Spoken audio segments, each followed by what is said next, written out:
Hi, I am Jayad Iqbal.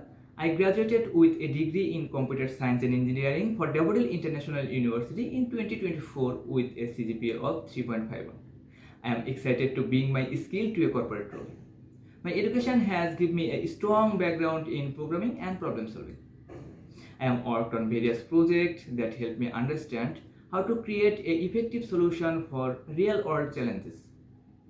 My degree also taught me how to collaborate with others, manage tasks effectively, and deliver solutions meet both technical and business needs.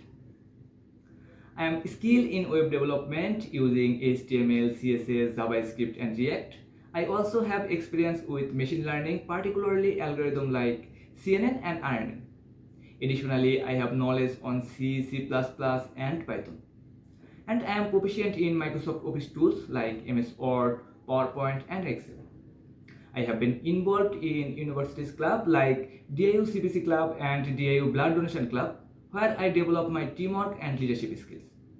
I also work on project in DIU Robotics Club that challenge me to think creative and collaborate with others.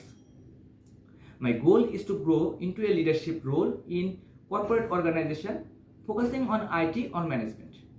In next 5 years, I hope to lead teams and work on projects that improve the company's success. I aim to continuously learn and adapt to new technologies to contribute to the company's growth. Thank you for watching my video resume. I look forward to contributing to your organization. I hope to connect soon. Thank you.